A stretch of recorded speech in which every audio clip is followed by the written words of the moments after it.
Okay, good.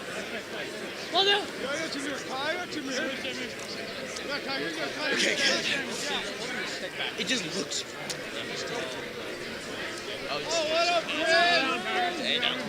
It's fine. It's the one sport we're good at.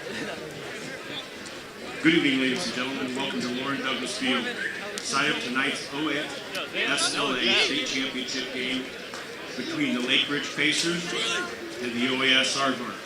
I got The Pacers are coached by Kurt Steinen.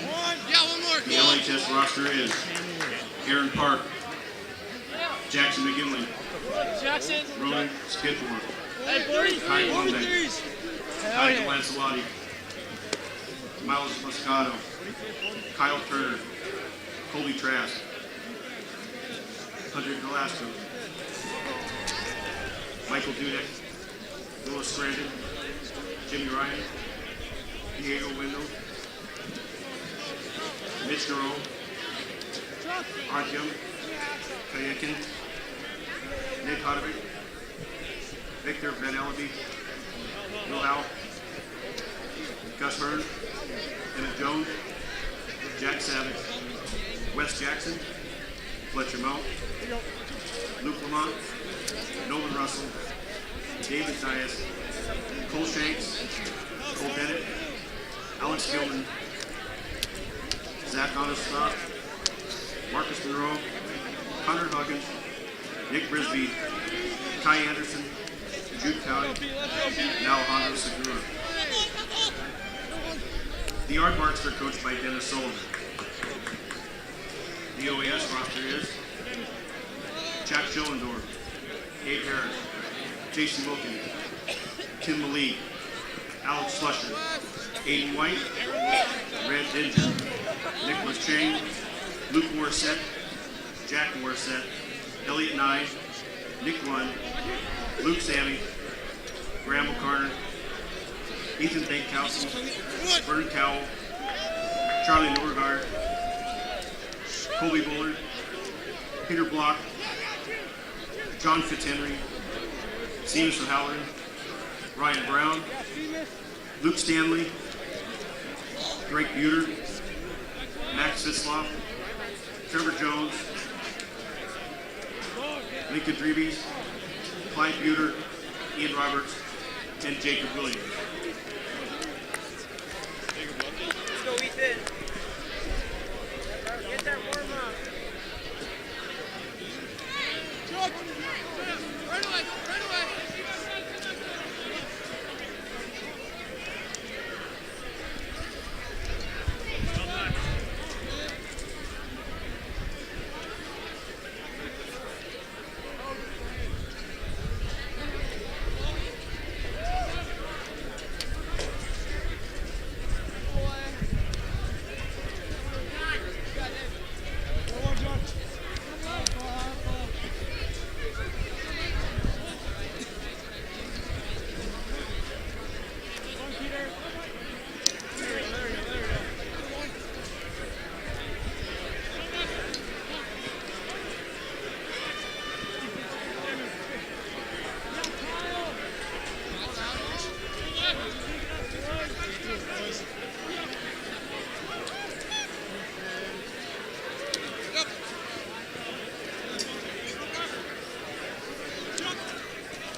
concession stands are open.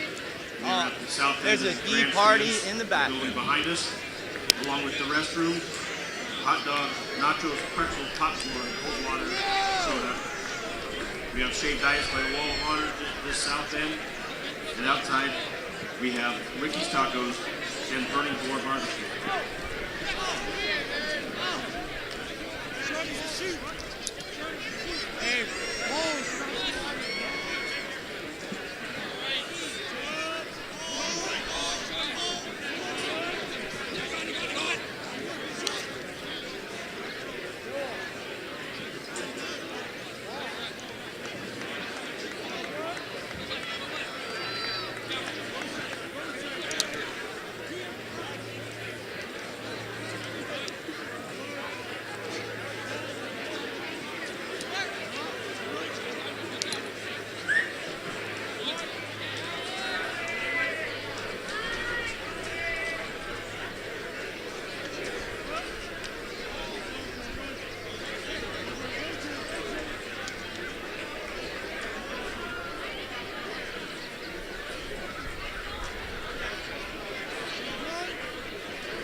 Good evening, sports fans, and welcome to another exciting edition of High School Sports here on your High School Sports Leader, Oregon Sports Beat. A treat tonight, this is championship action. We are at Lauren Douglas Field on the campus of Newberg High School, and it is the Oregon High School Lacrosse Association Championship, a game featuring the Oregon Episcopal Schools Aardvarks and the Lakeridge Pacers. Both these teams coming off huge wins Wednesday night. In fact, the Aardvarks beat Lake Oswego to get here, 10-9. The Pacers beat Lincoln, number one ranked Lincoln, 6-5 in overtime for their big win to set up this matchup tonight. These two teams have met earlier in the season, and the Aardvarks came away with an 11-8 win. Hi, everybody. I'm Dave Hall. I'll be doing the play-by-play tonight. Tonight, I'm joined by the experts. We got a panel of experts tonight, and so we're going to give you the best that we've got on commentary on this game. Joining me, Dave Sanford, who is the head coach at Sherwood High School. John Stevens, who is the assistant coach at Wesleyan, and coming back from Wednesday night. Joining me is Paul Voas, who is the assistant coach at Aloha High School. And guys, this is the big one, and these two teams put on a show for us Wednesday night. This is setting up for a big matchup tonight. Absolutely. These are the two top programs in the state. When you look back at the history of Oregon lacrosse, this is our 23rd championship game.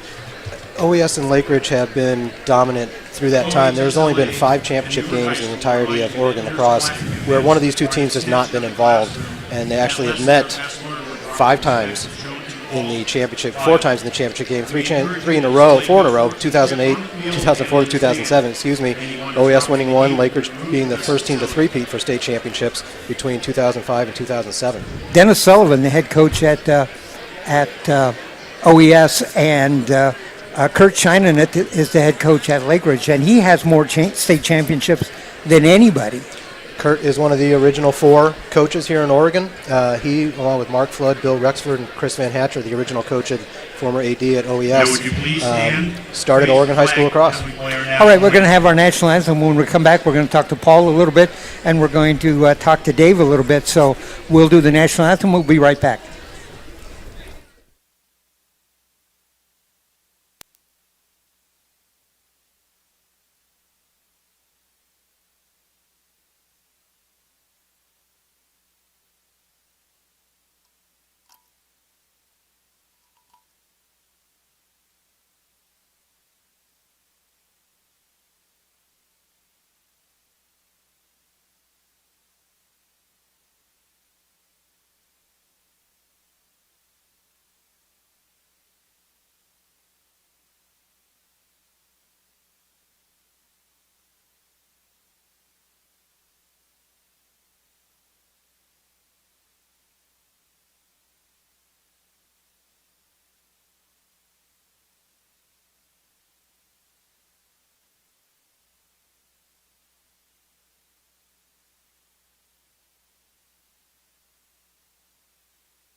All right, our national anthem.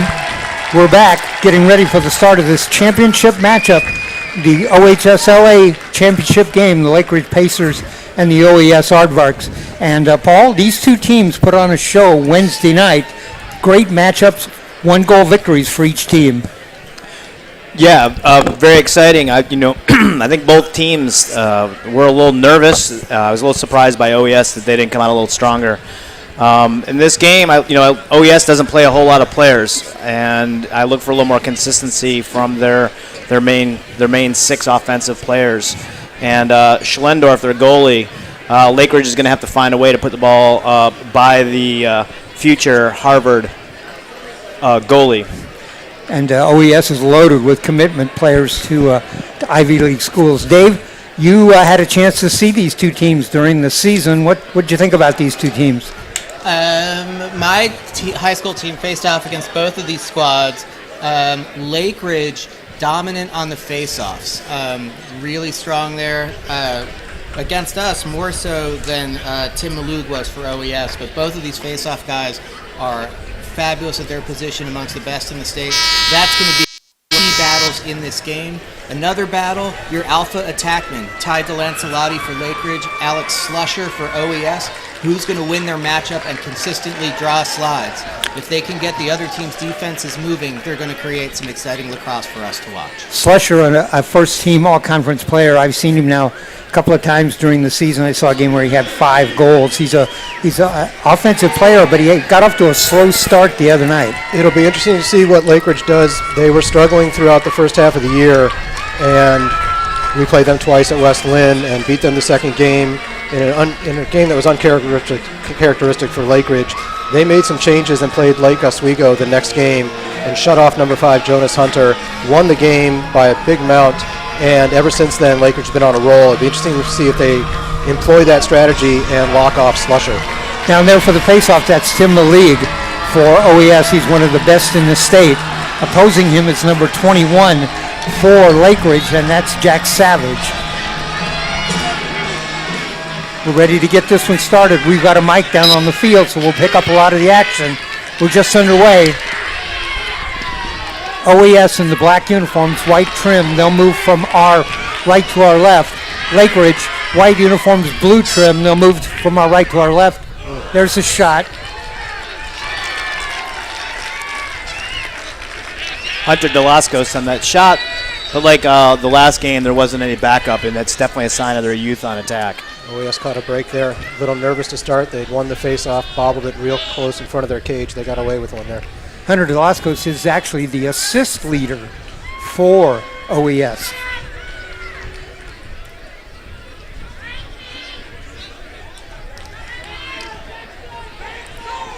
OES has the ball on the outside.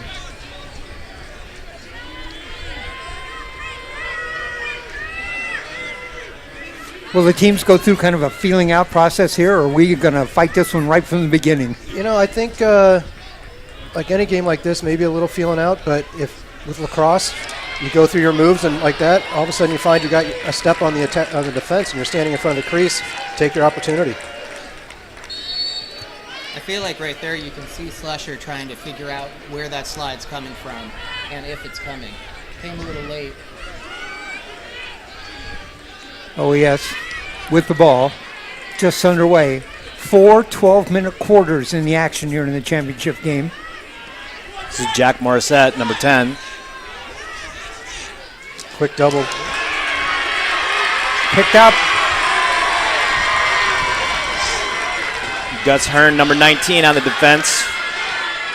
All the way down the field, nice dropped stretch. the ball, picked up. OES with the ball. Sends it back out on top. This is number 6, Miles Moscato, their senior midfielder, team captain. A new wrinkle in Miles' game this year, coming to the cage from behind. Last year he was mainly from the top down. This year quite a bit, he'll go to X and drive to the crease. This is Wes Jackson, number 22, junior. OES has brothers on the field, number 9 and number 10. Number 9 is the freshman, Luke Morissette, and number 10 is Jack Morissette. Jack is a junior. Luke had a good semifinal game. Freshman stepping up, which is not unusual for OES. Moscato came in that time on goal with a shot blocked. In goal for OES, that is Jack Schlendorf. In goal for Lakeridge, that is number 1, Aaron Park. Both of them are seniors.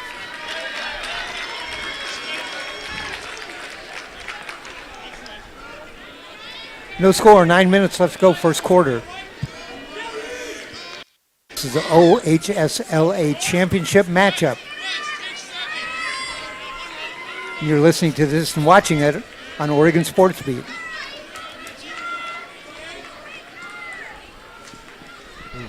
There's a shot wide. In early offense, you can see OES really doing a better job than Lakeridge at spreading out their opponent's defense. When Lakeridge was attacking, OES pressing on the ball but packed in with the middle crowded. Here you're getting to see Lakeridge extend a bit more, still without really getting pressure on the ball on the perimeter though. room's going to open up for backside cuts once the dodges start coming. Lakeridge with the ball, moving from our left to our right.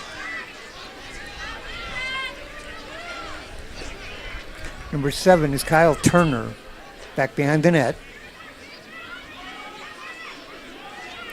Big matchup there with Emmett Jones and Slusher, both committed to big-time lacrosse programs upon graduation. There's a shot. There's a shot and a goal, and Lake Oswego, or I'm sorry, Lakeridge breaks on top.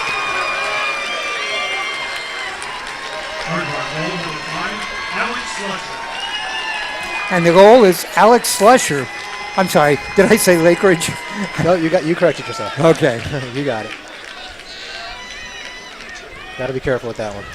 They're a little particular about it. Yes, yes. Yeah, and that goal, they let him get topside, get that shot off. He was able to plant his foot and get power.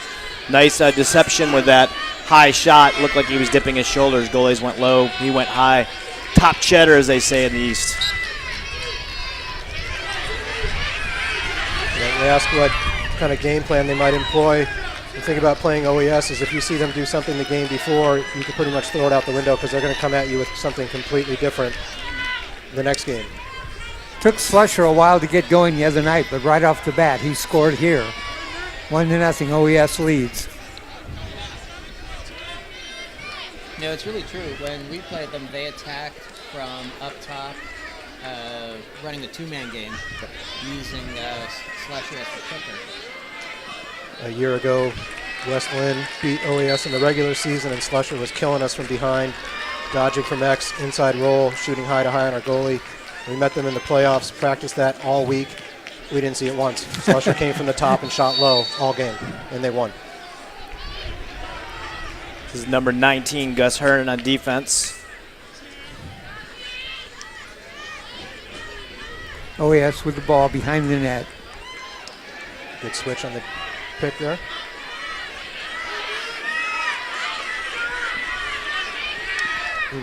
There's a shot low, blocked by the goalie. Nice slide by Emmett Jones, number 20, the senior, first-team captain. The OES crowd wanted that a little late.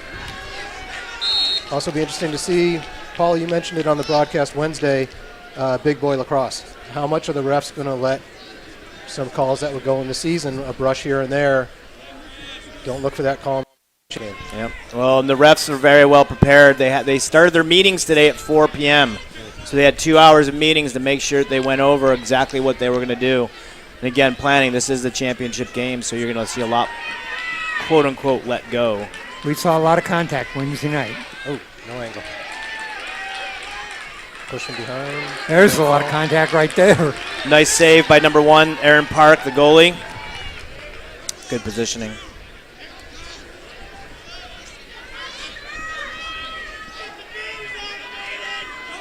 Long possession here for OES. There's a shot wide to the left. That was a shot by number 2, Abe Harris, another first-team all-conference player. 90-degree day out. It's a long possession. A lot of defense being played by Lakeridge. Let's see if OES finds a crack. Well, Lakeridge has a lot of players over on the sideline. Yeah.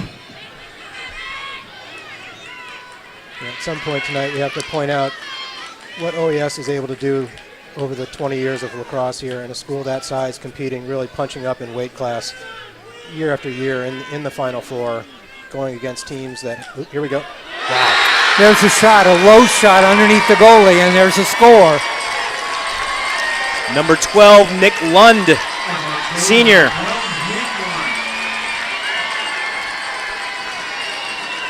If you double and triple team 5, he likes to find 12 on the backside. He almost had eyes in the back of his head on that one. So the Aardvarks break on top, 2-0 with 5:47 left to go here in the first quarter.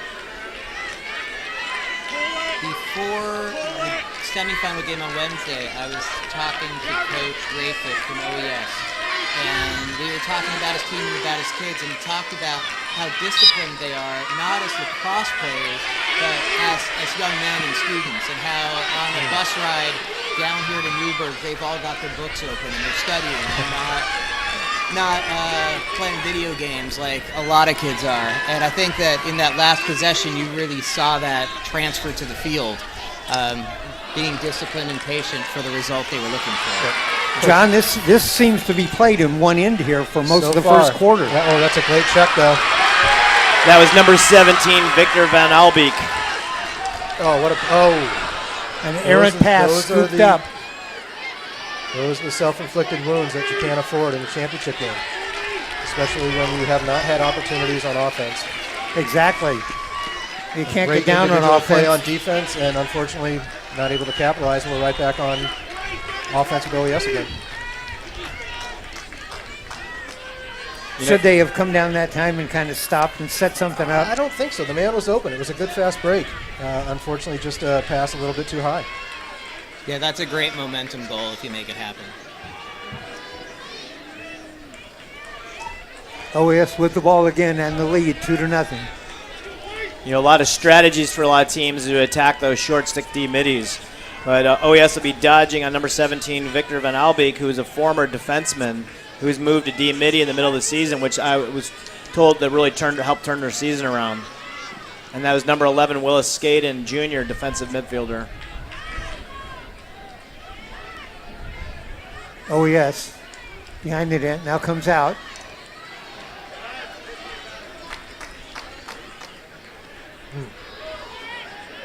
And there's a flag. That'll be on number 20, Emmett Jones. You can't hit that arm that's not attached to the stick. There's another one. Wow, that was right across the face mask. And there's another flag. It's 2 penalties. Lucky it wasn't 3. Both those penalties are going to be on Lakeridge. 2 separate men, so that's 2 men down. 6-on-4 opportunity coming up. Yep, Emmett Jones, I believe, with a 1-minute slash. Willis Skaden with a 30-second push. So OES will have a 2-man advantage for 30 seconds, and then for another 30 seconds, they'll have a 1-man advantage. Yep, and you'll see the referee, I believe that's Kyle Verding over there. He's making sure that the referee's hand signals are nice and big so we can see him. As a point of emphasis for this game. We're going to have a timeout on the field. That timeout will be charged to OES. 2-0 our score, 3:42 left to go here in the first quarter. And Paul, this has been a very physical game for one thing. Yeah, well, the strategy of Lakeridge, they have a lot more players to play. OES doesn't, has always never played very many guys. They might play 4 midfielders, keep 3 attack, maybe a 4th attackman coming in. And, strategy by Lakeridge is you want to run these guys until they get tired, be physical with them. The more physical with them, the more tired you'll get. All right, timeout on the field. We got 3:42 left to go here in the first quarter. Dave, you might take that microphone stand and maybe put it up on the ledge there and get a little closer to you. There we go. Okay. Yeah, the physical play by Lakeridge is, honestly, it's part of their lore. They have a little bit of an intimidation factor throughout their history, and they use it to their advantage. When you have 9 state championships when you walk in the stadium, that intimidation comes along with it. I think there's some cachet that goes with that. Yeah, exactly. When you've been in the championship game 12 times, it gets your attention. I think this OES team does a much better job than they traditionally have in terms of being physical as well. We haven't seen it too much because the ball hasn't been on their defensive end, but their defense, can give it out the same way that Lakeridge's has so far. Yeah, you're saying that the boys had books open in the bus. That's at least what Coach Rayfish tells you. I wouldn't give the private school kids too much, right, or take away too much credit for their toughness. They can go toe-to-toe with the best of them. What can Lakeridge do here to kind of get some offense going, get the ball down in the other end? Just that. Get the ball on the other end and possess. Not another over midfield and quickly back. OES in front, in the middle. Oh. Dishes off. Good check. There's plenty of men to cover that. He's got to go toe-to. There's the whistle. Timeout. Number 19, Gus Hearn, senior, second team, all conference, headed to Middlebury College. Beautiful poke check. Great poke check. Put the ball on the turf, scooped it up. About to throw away a 2-man opportunity. That's the one thing you saw in the semifinal games, well-coached teams. And for the defenders out there, that hero check, the slash, that poke check, old school, is coming back. Right, yeah. It's nice to see. The emphasis on your footwork rather than the big stick checks. All right, each team has 2 timeouts during a half. Lakeridge has used 1, OES has used 1. We got 3:14 left to go here, and it is 2-0 OES.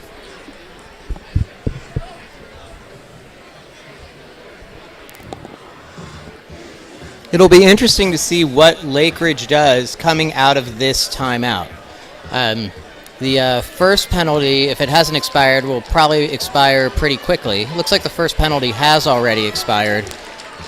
I really like to attack man down in a situation like this because you're generally not expected to. And with the need to change the tide of the game, I wouldn't be surprised to see Lakeridge be aggressive here. They're a man down for this 30-second period. They were 2 man down for 30 seconds there. They're going to elect to just run it out. And honestly, for the amount of time that OES has had the ball and it's felt one-sided, it's 2-0. It's just the beginning. Lakeridge with the ball. And that's the great thing about lacrosse. It is a game of swings and momentum. Wednesday night we experienced that with teams that were down by 2, 3, 4 goals, and then the next team scored 3, 4 goals. It's a great thing about this game is that when you're down by that many, it's pretty easy to make a run. As long as there's time on the clock.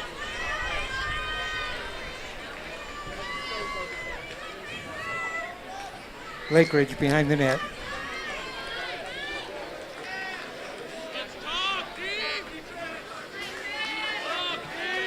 .210 left to go here, first quarter.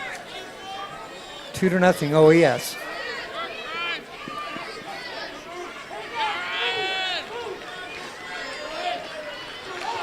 It's one of those passes that you got to be careful with. It's a long pass, and if you get lazy, there you go. OES with a charge, a whistle. There's some penalty or interference behind the play. I think they're going to call that a high hit. Oh.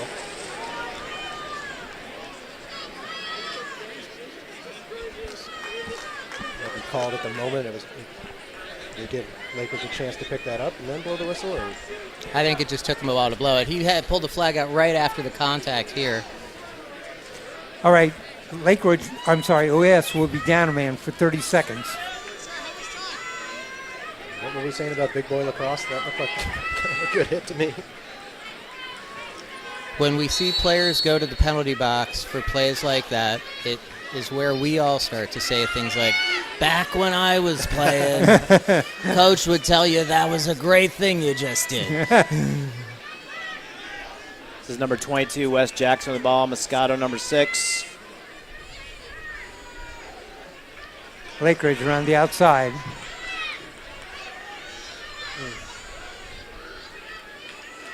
Wes Jackson thought about that one. OES packing his zone. Down a man. You'll notice the different defensive philosophies on man down.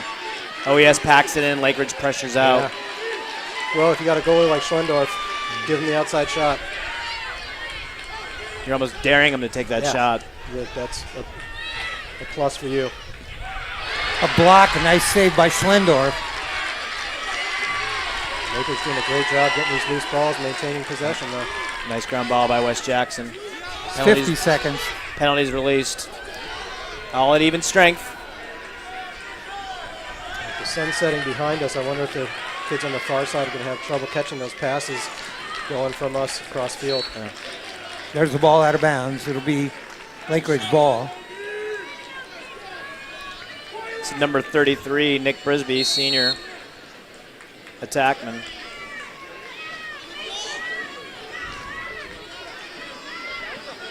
There's the pick. Good switch. See that a lot. Lakeridge players set a pick, pass back to each other, curl over the top, look for the shot. There it is. There's a shot and a goal.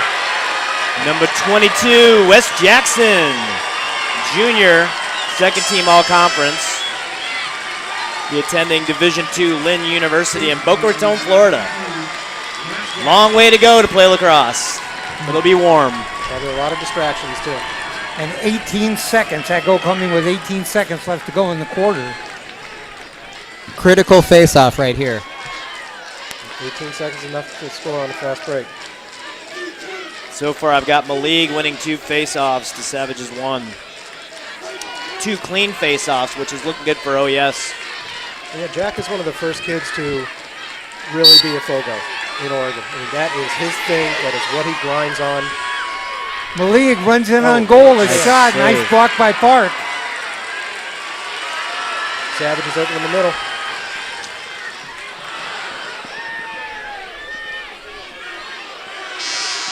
And there's the horn. That's the end of the first quarter. Our score at the end of 1. Oregon Episcopal Schools 2. Lakeridge 1 with that late goal with 18 seconds left to go in the first quarter. And that's where we stand. 2-1. Second quarter coming up. Paul, your thoughts? I thought OES did a really great job of possessing the ball, taking pretty good shots. They just need to keep sharing the ball. You know, Slusher's a good player, but knowing he get doubled, you saw that on one of the goals where he found his other attackman for a nice goal. They just need to continue to do that, especially with this heat. And only playing a few players, they just need to continue possessing the ball. So, Dave, second quarter coming up. You see any changes coming? If I was Lakeridge, I would want to not let OES control the ball on offense as much as they are. I'd want to try and force their hand a little bit, try to make those possessions a little bit shorter. On the OES defensive side of the field, I think what they've been doing has worked really well for them, playing the ball aggressively but keeping everybody else packed into the area that we call the house, which would be between the hash marks and between the goal line and the 20-yard line. Off ball, they're staying really packed in. They've got a goalie who can stop outside shots, and that has worked pretty well for them in this first quarter. Thanks for joining us here at Newberg High School. This is the OHSLA championship matchup in boys lacrosse. We're broadcasting this on Oregon Sports Beat. I'm Dave Hall. I'm here with Dave Sanford, who's the head coach at Sherwood, John Stevens, who's the assistant coach at West Lynn. I got it. We got so many schools here. And Paul Voas, who's the assistant coach at Aloha. All right, face-off coming up. So far, OES has been pretty successful at this. Yeah, I've got Malik with 3 clean face-off wins. A little bit of help from his wing on one of those. And beautiful pickup by number 23, John Fitzhenry, sophomore, first team all-conference. we switch sides each quarter, so this is OES in the white, and they're moving now from our right to our left.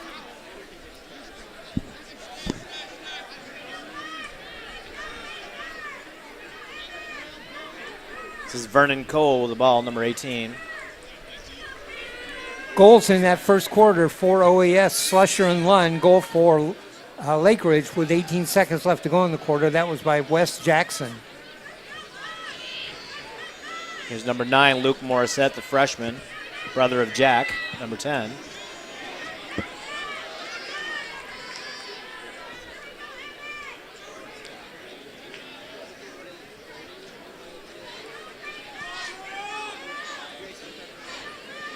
You know, Luke Morissette's not afraid to shoot the ball. Oh, wow. And there's a little jump and shoots it over the top of the goalie and a score. And Nick Lund, number 12, is definitely not afraid to shoot the ball. Nice little jump shot. Second goal for Lund. You know, a key to that shot is when he jumped up, he had that ahead of his stick hidden behind his back. And for shooters out there, it's super important. You can see he's put a lot of work into it. You know, you don't see that in practice. You see that in his, Saturdays, Sundays at night, those long hours with a bucket of balls and just him in a goal. Came around the net. The goalie followed him, but he jumped up and put it right over the goalie's shoulder. So Lund scores on Park. 3-1 OES leads. Nick Lund with his second goal. Face-off. Face-off. Jack moved early. Here comes OES back. Number 5 is Alex Slusher. He got the first goal of the game. OES just very happy to be patient, substitute some players in. I thought it was interesting. OES had an opportunity for a 6-on-5 break as Lakeridge faceoff man ran off the field after that violation, and they did not pursue it at all. They just went straight to their 6-on-6. Behind the net.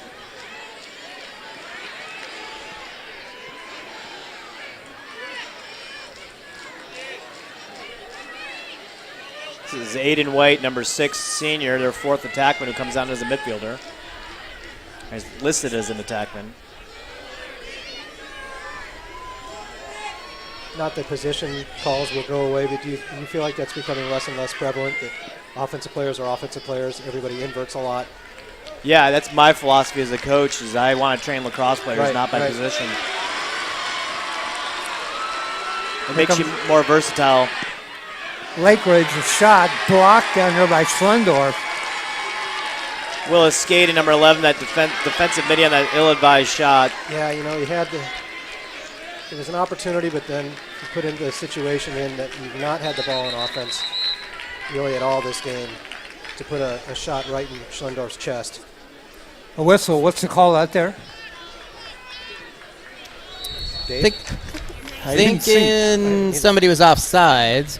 That could be. That would involve a restart, not where the restart happened, though. So, offside, not no entirely sure. OES coaching staff was not happy about it. Well, we've had a lot of players hit the deck in this game already. It's number 2, the LSM long stick midfielder, Jackson Mckinley on that shot. Junior, first team all-conference. You can see it. Excellent stick skills for a long stick. And OES is lucky that they didn't get a push call on Jackson coming over on that clear, and then when he landed, I thought Slusher was over the line, could have been called for offsides. Pacers with the ball behind the net. We've got 8:47 left to go here in the first half. We'll have a 10-minute intermission, and we'll keep it here. This is a guy that needs to get going for Lakeridge if they have a chance. Yep. Number 5, Dylan Salati. Yeah. He is their leading goal scorer. He is incredibly quick. He's got a really nice stick. They need to get him going. It's one of those shots he didn't quite get up high enough. He only got to the 13-yard line. He really needs to get to at least the 15 to take that shot, as far as the football lines go.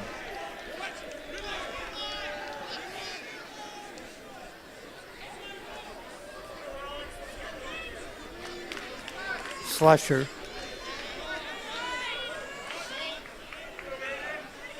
That's Vernon Cowell, number 18.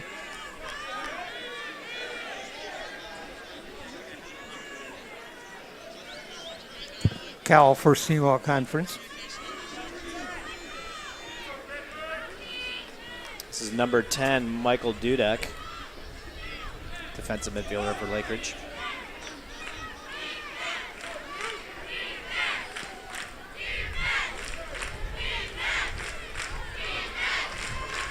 Watch backside. Oh, there's a shot. I think that hit the post, didn't it? Look at that pipe on that. Hit the post.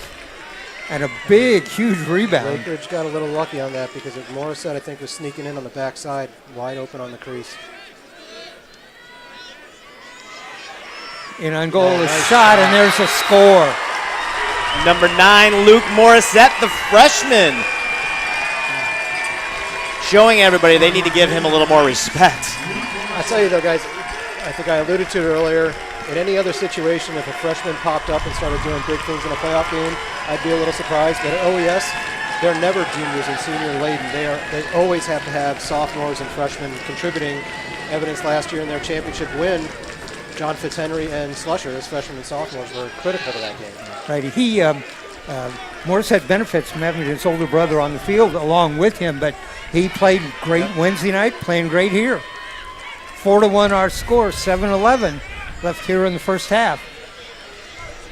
Face-off coming up.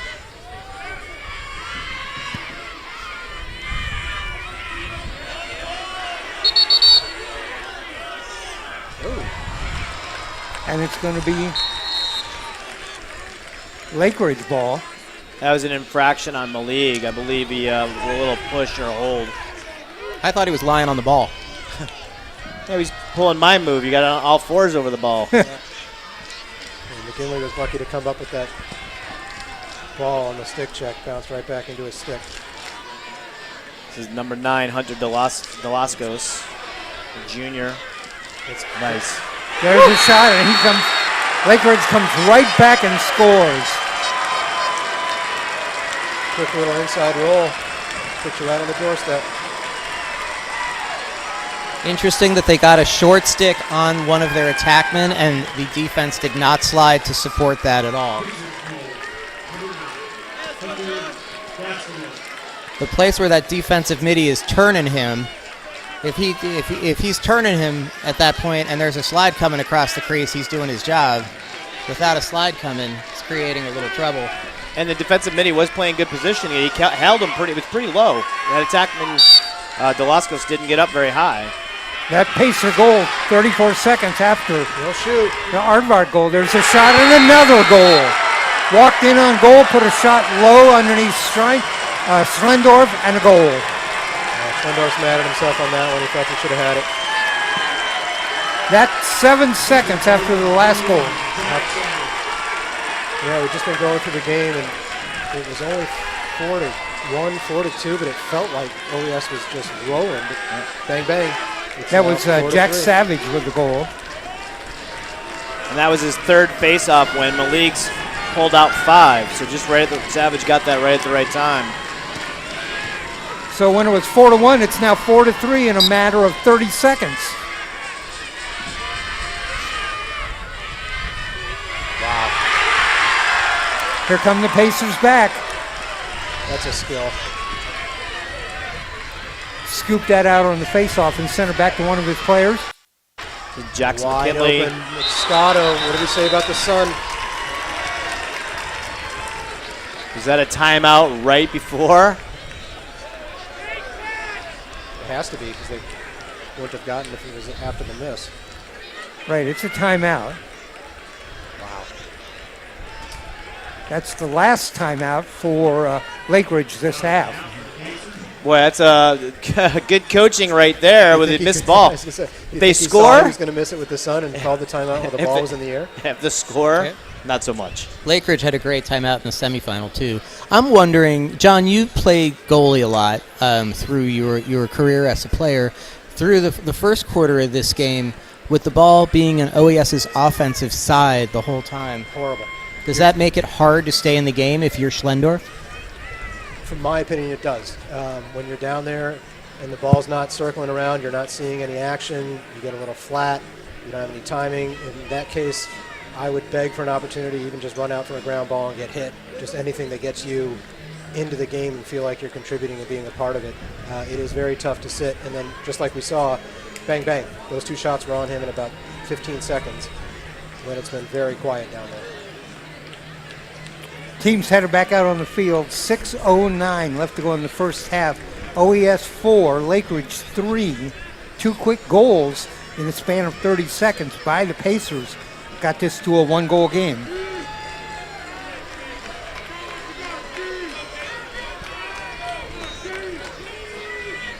This is number 12, Jimmy Ryan, senior, starting with the ball.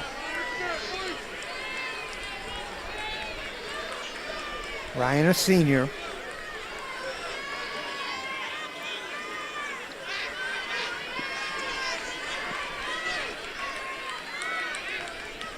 Wes Jackson, number 22. There's a shot down low and a score. And that went right underneath Schlendorf. That's a pattern. He's given up a couple of low goals. Lakeridge does like to sweep over the top and take that shot. That placement on that shot was unbelievable. I don't think any goalie was going to get that. That was absolutely in the bottom corner of the net. Couldn't have placed it any better if he walked up and put it there. I think that goal was Jimmy Ryan, wasn't it? Yes, number 12, Jimmy Ryan. I was just about to comment that the support defense by OES was pretty good on that. 3 straight goals, and we're tied just that quick. Jimmy Ryan, a great story on and off the field as the creator of the Wales program. a occasional travel team that plays to raise money for kids with cancer. Malik with another clean face-off win. It's interesting. I actually knew about the Whales, but I didn't know Jimmy had started that. 4-4 our score. 3 straight goals for Lakeridge. OES with the ball. See if they get the momentum back on the OES side here.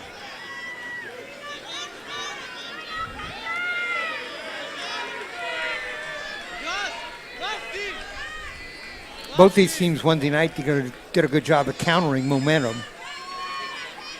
There's Cowell back behind the net. Got him beat. Quick double. Somebody's open. Cowell looked like he wanted to take a shot, pulled it back. Blocked. A nice save there by Aaron Park. Not much of an angle, but if they blow the clear. Yep. I believe that was number 7, Redmond Dinger on that shot. Just too low of an angle. He needs to either pull that trigger or get that ball through X behind. Another opportunity for OES.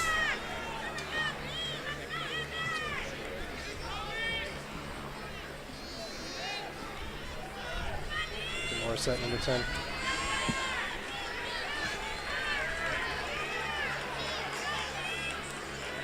There's the shot.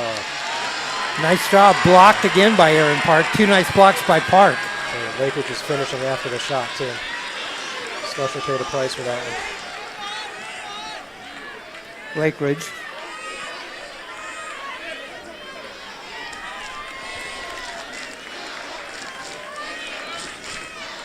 Four to 4 our score. 3:45 left to go here in the first half.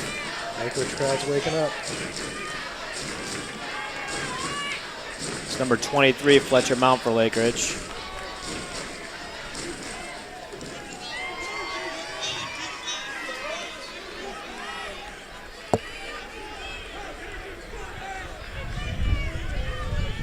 Lakeridge's going to throw it around the top.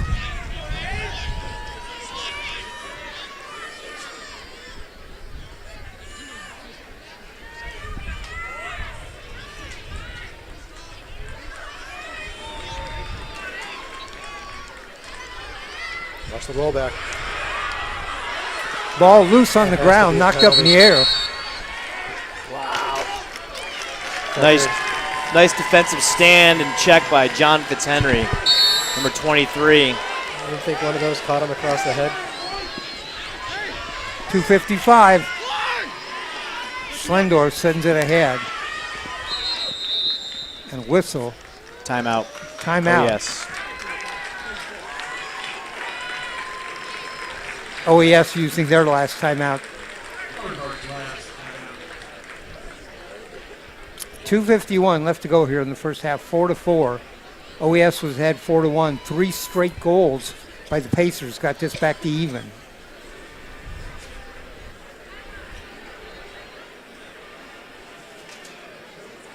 Well, somebody wants the momentum of the lead going into the second half. Well, 2.5, 3 minutes almost. This possession's not gonna.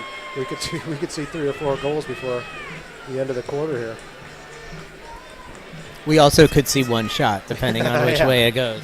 I was thinking this morning, the games like football where you can score 7 points to get back in the game, or games like rugby where you can score 7 points on trying a conversion and stuff. In this game, when you get down multiple goals, you got to fight and claw your way back. But sometimes that can happen just in a flash, just like it just did. Yep. And it starts with defense. It starts with good defense and transition. That's how you get multiple goals in this game, whether it's through transition or face-offs. And that's what Lakeridge did in the first, in that second quarter. This second quarter started with a couple of OES goals right off the bat. They were in the first 4 minutes of the quarter, back-to-back goals, and they were sitting there 4-1. And then all of a sudden, like I said, in about a minute and a half, 3 quick goals, including that one face-off breakaway right down the middle for a goal. And Lakeridge was right back in this. Exactly. Cowell. Sends off inside to Luke Morissette.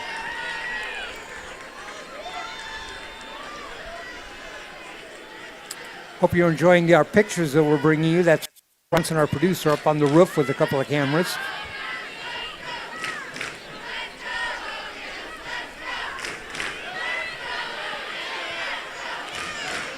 OES looking.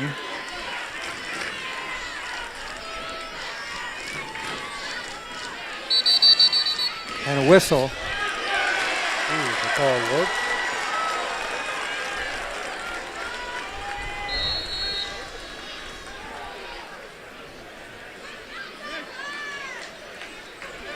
OES great at riding. See if they can disrupt Lakeridge. Microphone picking up those stick checks. That's Mitch Garreau on the clear, number 14 for Lakeridge. Got to touch it in, didn't? Failure. Yep. The Referee got it past the 30, but they didn't bring it inside the box. I don't know if you caught what John said there, but he said that was our microphones picking up the stick checks, and you could hear that bang up here. So lets you know they were good checks, too. He was getting the stick. Oh! That's offsides. So you could see the official tapping the top of his head. That was a signal for failure to advance. That's Jack Morissette down on the ground. He's up. Give him the Oscar. OES with the ball. Cross over Morissette's head, and that's going to go out. Slush. Unusual error. Lakers, 1:16 left in the half. Park sends it forward.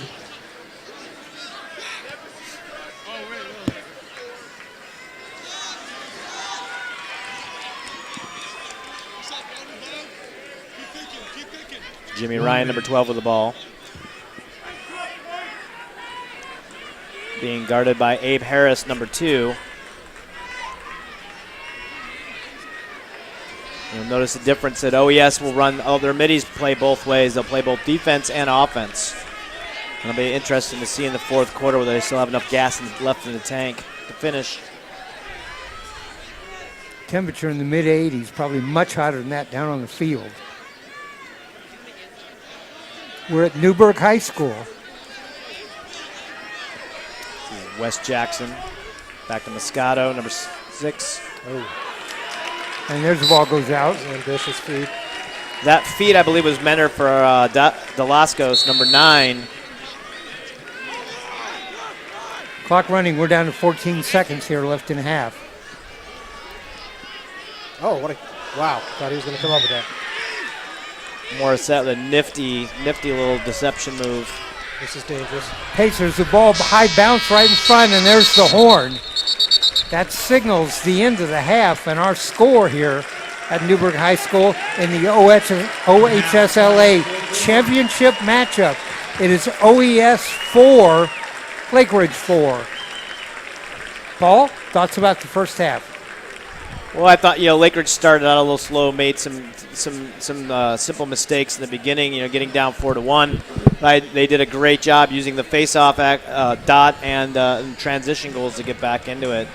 OES has had some nice possessions. That end, again, some mistakes, uncharacteristics that I don't usually used to seeing them, especially with having the experience of being in the championship game last year.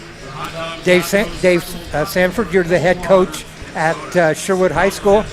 What would you tell each one of these teams when you're taking a break here at half? The first thing that I would tell them is to relax. I think we've had a decent number of turnovers from both sides. That forced pass out of bounds on that last OES possession, some failed clears from Lakeridge. Agreeing with Paul, these are the kinds of things that kids at this level, when they're calm, they can handle this kind of pressure and be successful in those situations. Whoever's successful conquering those challenges in the second half and really committing to their fundamentals, making sure that they're picking the ground balls up with 2 hands, making sure that they're shooting overhand or in a way that's always successful for them, maintaining that discipline is going to be the difference between who wins and who loses this game. John, sometimes little things matter. I just noticed something. Lakeridge, OES took their players and they're sitting in one corner in the sun. Lakeridge took their players and they're sitting in the other corner in the shade. I was just noticing the same thing and wondering if that could possibly make any kind of difference later on. It's only going to be 10 minutes, but who knows? Momentum has swung in this game. It certainly was in favor of OES in the beginning at a 4-1 lead, but it has swung now. Yeah, I think I alluded to it earlier. It just, for it to be tied, it feels like OES has just had the ball the whole game, and they've been in total control, and here we are tied. That's lacrosse. It's not about how long you have it, it's what you do with it when you have it. OES had the lead at the end of 2-1. They had goals by Alex Slusher and Nick Lund. The goal by Lakeridge, that came with 18 seconds left to go in the first, and that was by Wes Jackson. In the second quarter, we had 5 goals altogether. OES got the first 2 early on. Nick Lund got his second of the game, and then Luke Morissette with a goal to make that score 4-1, and then 3 straight goals in a minute and a half by Lakeridge. One by Hunter Delascos, one by Jack Savage, and one by Jimmy Ryan. The big hitters for Lakeridge came in and got those goals to get them back in this game. Yeah, OES needs, I also think that they need to clean up their transition defense and also recognize the matchups on that one goal where there wasn't a slide when there's a D-midi out there. And I definitely agree that, Lakeridge, just needs to possess a little bit more control of the ball. All right, we're at halftime, 10-minute halftime, and then we'll come back with 2 12-minute quarters. To wrap this up, we had a overtime game on Wednesday night. That was the big win for Lakeridge over Lincoln.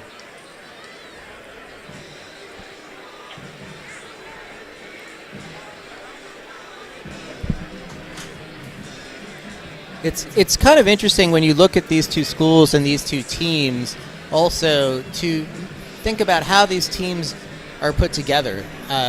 Oregon Episcopal School is a private school. It's a very exclusive school. It's very hard to get into.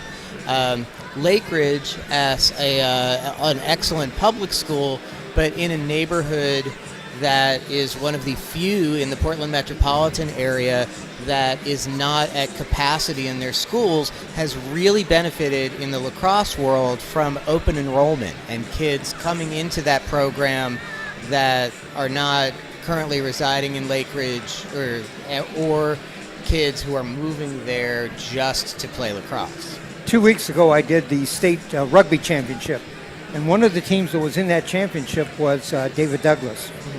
And the coach was with me doing the broadcast, and I said to her, wow, David Douglas has that many rugby players? And she said, we have 3,000 students. Lakeridge, I think, comes in at about 900 students. 900? Okay. And OES, definitely much, much, much smaller than that. I think when I did a game there earlier, the athletic director told me that they had 600 students in the high school. Yeah, it brings me back to, I had started this a little earlier in the game. What OES has done through the 22 years of high school lacrosse and punching up in their weight class. I mean, a school with probably as many boys in the whole school as Lakeridge has in their entire senior class. They're never going to line up 10 athletes that are better than your 10 athletes from front to back. They're just so well coached. Again, freshmen show up in huge moments, not because you have a superstar athlete necessarily. You have a well-coached player who knows exactly what his role is. There's 2 or 3 superstars on the team and a handful of kids that know their roles, work their hearts out, and are just extremely well coached. A school this size, in any other sport, there's absolutely no way that OES could be involved in 7 state championships over the last few years, winning 3 of them against 6A schools with just hundreds of kids in every class. You bring up an interesting point when you talk about superstars. And, of course, both these teams have their own collection of superstars. One of them for OES is Alex Slusher. He scored the first goal of the game. Since then, he's kind of been, we haven't heard much from him. Facilitator. I mean, certainly he's going to be the guy that Lakeridge has number 1 on their radar. And it's kind of, anytime you get a superstar, well, take him out and make the other guys beat you. Nick Lund has stepped up with a couple of goals for OES, and he's kind of filled in on that spot at the goal. The 4 goals for Lakeridge scored by 4 different players. Yep. And you can see Coach Parker warming up Jack Schlendorf a little bit off to the side of your left of the screen. Can't see it yet, but one of the reasons that OES has been in so many finals and championships is they've had an incredible lineage of goalies, starting way back with Matt Wiest to Alex Maggie to Andrew Parker. Andrew, for my money, we like to sit around at the shop and talk about, 20 years of lacrosse, who's the best midfielders in Oregon. Obviously Peter Baum jumps to mind, but in midfield. But in goal, I go to Andrew Parker and Jack Regan out of Sunset a few years back, or Brooks Dutton out of Lakeridge a few years, who's starting at Sacred Heart. Those are the 3 guys I go to as probably the best goalies the state has ever produced. Paul, Jack Schlendorf gave up a couple of low shot goals. Should he be concerned about that? I don't think so. He's a big-time goalie, and he let a couple in, as John alluded to earlier. I think he was a little upset at himself. Those are saves he can definitely make. If he can button those up, he'll be able to shut Lakeridge down. And what I was saying before is that they were a little bit slow to slide, not recognizing the matchups. Same thing. And Coach Dennis Sullivan, a lot of experience playing defense at Brown. Even played a year in the MLL for the New Jersey Pride, which is now defunct in 2008. He'll clean that up, and so I don't see any problems for him in the second half. All right, we talked a little bit the other day, Paul and I did, about the state of lacrosse. This is the High School Lacrosse Association Championship. John, what's the state of lacrosse, high school lacrosse in Oregon? I think it's strong. I don't think it's seen the meteoric rise we've seen.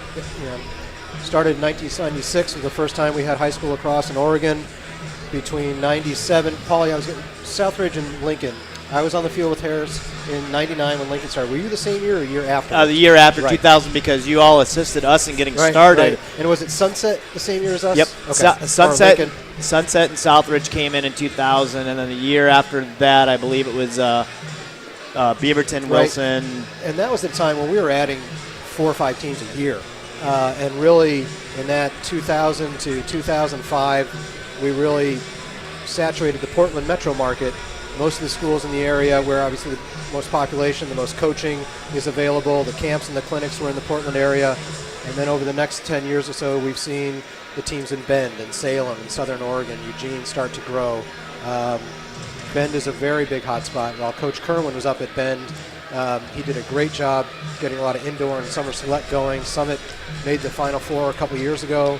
And really, when you look at the landscape and you go through it, it's kind of tough because as many as, we mentioned 22 championships, right. There's only been 5-6 teams that ever made the championship game of 47. So it's still a closed little society here, and we're waiting for teams to get up there on a consistent basis where Beaverton will spike and win a state championship. Unfortunately, they've fallen off, where these teams consistently fill in and repeat. Well, you grow with players. You got to have coaches. You got to have officials. You got to have all those kind of things. That's the big thing. Is that obviously Portland Metro again.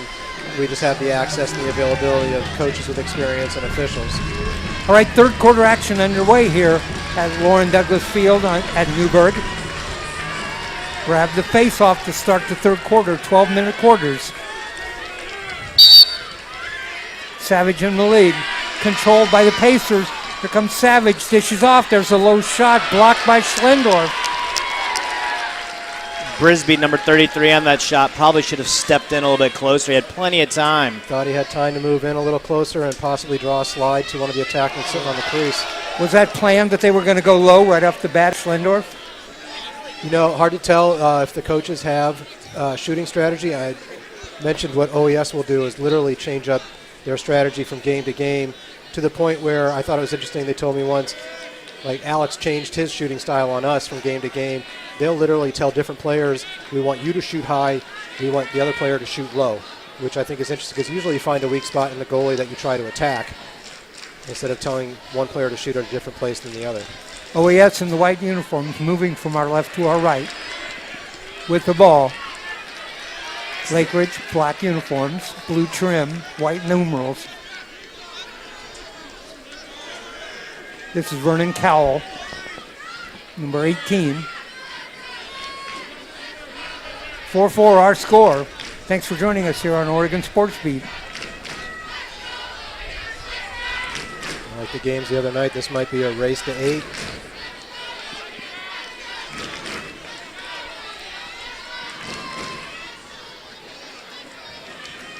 And the Aardvarks will come back out on top.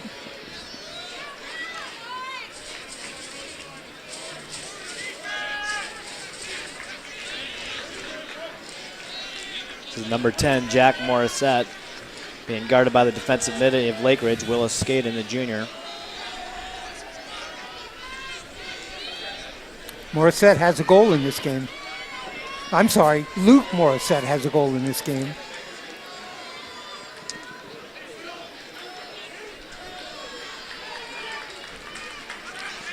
Oh, thought he was going to shoot that. That was a bad angle. At Abe Harris. He's got to drop that stick and go. Yep, 6-on-5 here. Go. You got an odd man. Needs to move this ball. There's a stick down. The Somebody's player dropped open. the stick. Got to step in. Oh, good block. Never got to the goalie. As number 14, Mitch Garreau. Nice knockdown at his stick in the passing lane. Smart And play. that goes out. Kids, always make your sticks got a screw in the head so that it stays on. And if that happens, you can't cross-check somebody. Run off the field as fast as you can. Because if you don't, it'll be a penalty. Or an impalement. I think that was a missed opportunity there by Slusher. If he had moved the ball there, 6-on-5, they had somebody wide open on the backside.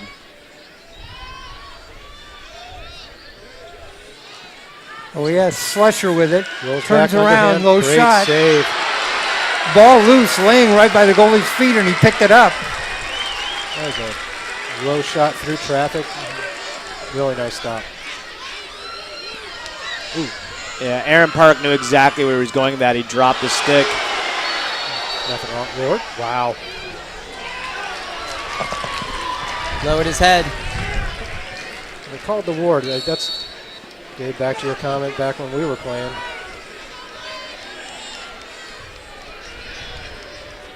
Yeah, he's got to run through that with two hands on a stick. Good point.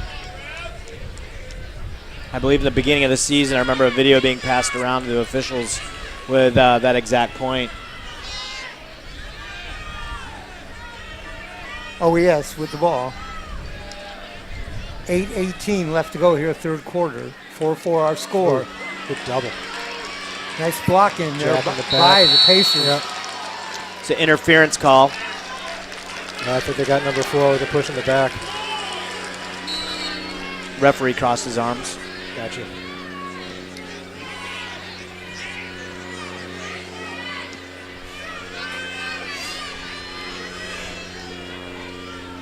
I believe that was Mr. Lancaster on the call. This is Luke Morissette with the ball. He has a goal in the game. Back behind the net. Number 10, Michael Dudette, look for a quick slide. Slusher Emmett getting his money's worth on those chucks. got banged around pretty good as he headed in.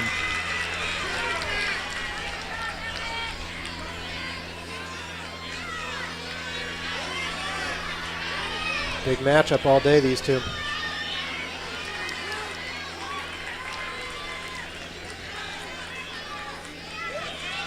Probably look like they've switched their take now. OES is coming from behind. Slusher Yeah, I dropped think in the crease. there was a previous player they're trying to look to get Slusher's defender to slide off of him. And they're attacking their shorties from behind. Morissette. Another long possession. Harris. Long possession, yes. Look for the referees to start thinking about signaling for a. Here's the shot. Right in his chest. On a long possession, the referee can signal it if you don't make a advance on the goal within a few seconds. Sooner or later, they'll put a shot clock on. And then you either have to get a shot on the cage. Pacers come forward. There's a shot, and there's a goal. Walked in on goal and made the shot. Number 2, Jackson McKinley, the junior, first team all-conference with that long pole. John, being a goalie, how is it taking shots from long poles? Yeah, I was thinking about what Dave asked earlier about sitting down there kind of getting cold, not seeing a lot of action. The last thing you want to see come down after not doing anything is a long stick. It is so hard to get a read on the release point from a long pole. It is a nightmare. Gentlemen, this game was 4-1. Now we have 4 straight Lakeridge goals. This is their first lead of the game at 5-4. Yeah, OES is controlling, but they need to get points out of it. Huge momentum swing coming out of the goals from the defensive end on Lakeridge. You can feel the stands below us rumbling as the Lakeridge fans are getting more engaged. Oh, it's a nice reach up and scoop. OES, the Big number ground 2 ball for OES. number 2 ranked team. Lakeridge number 5. Of course, Lakeridge beat the number 1 team, Lincoln, already. Something dangerous could come out of here for OES. Something very fast that could end up in front of the Schlendorf in a hurry. Nice recovery for Lakeridge after looked like Savage won that out clean. Batter to advance.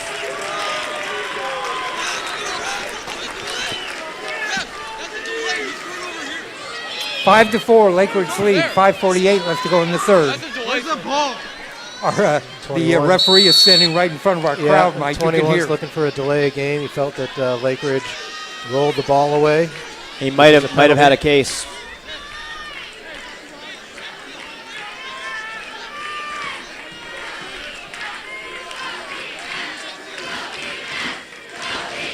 Yeah, that last delay call. Players have to have that mental clock, knowing that they only have 10 seconds to get that into the restraining area and touch it in. Something by the end of the season shouldn't be an issue.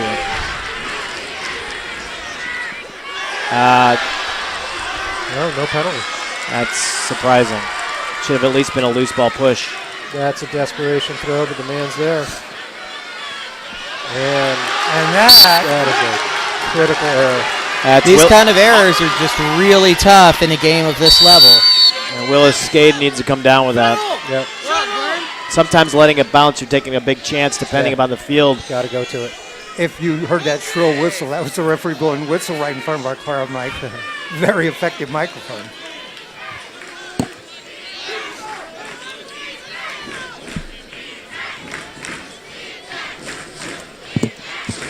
Number 7, Red Dinger.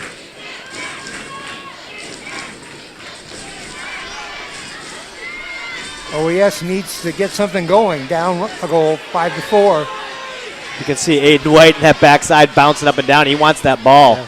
Yeah. Now, rightly so. Okay. We have a new LSM in the game, Cole Shanks, number 27, Garden Cole. I'd say take a run at him. You just might see it right here. Running Cowell. Nice catch with Dinger. You can't get that lazy. Yep, and here's Cole Shanks.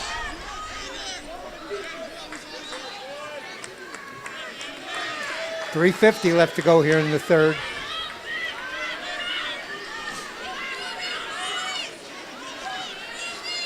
OES with the ball. They trail by 1. There's pass inside. Redmond Dinger, number 7 on the ball. Picked it up to Nick Lund.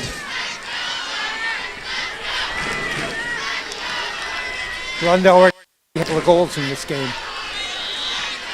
There's that matchup I was talking about. Yep, that's what's. Stick. Yep, Turn back to your left with someone open. Lakeridge coaching staff screaming for a keep it in call. Slusher. Doesn't seem to be a lot of threats. There's get a a flag. hold. Yep, you're going to see a technical 30-second hold. Slusher went down the left side and immediately was picked up and held.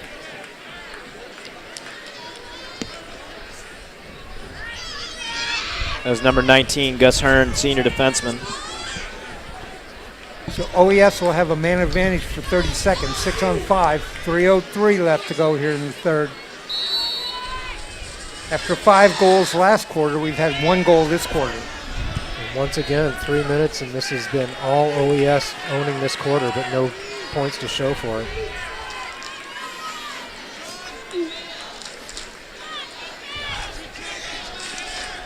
Nothing.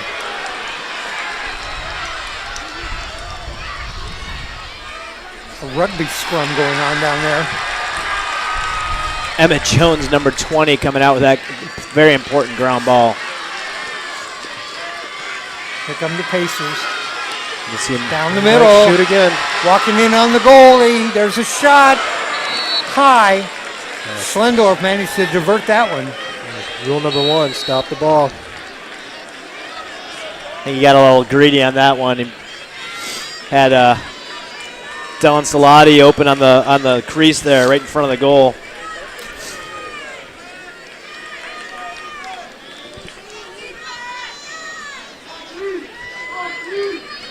Wes Jackson, number 22. Over the top, looks for the shot. Schlendorf for the block. Falls on the rebound. Oh, wow. Oh, yes, and there's the flag. The referees on this, the uppies going to call a push. They have the option to call a trip, and more often than not on something like that in the middle of the field, you're going to see a push call. The difference between those being? The trip call is a 1 minute, and the push is 30 seconds. Okay. And generally, that's a call if the man with the ball makes an athletic move, and they crisscross legs. The referees are forced to make a call, and more times than not on that, especially in the middle of the field, they're going to call it 30 seconds. Man advantage for OES. And I want to say that last shot by Wes Jackson, even though he jumped up and he shot that, he didn't really change planes. The angle of his stick was indicating a low shot, and Schlendorf immediately went down to make that pretty easy save.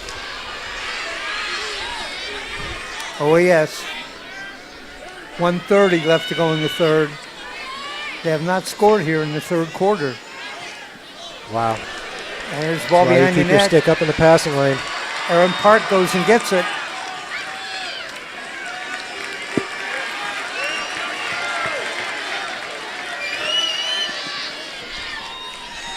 That's for sure the Lakeridge. You can see on their man-down defense, they will pressure out, which allows them to knock more of those down. Where you see when the OES was on man-down, they pack it in. That's due to their goalie play.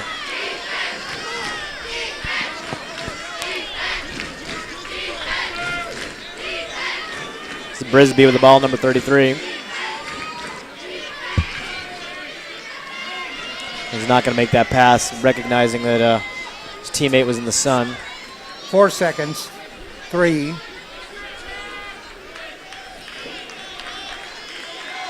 I'm sorry. I got ahead of myself there. That was 30 seconds. So 30 seconds left in the third quarter. 5-4 Lakeridge. Ball on the field.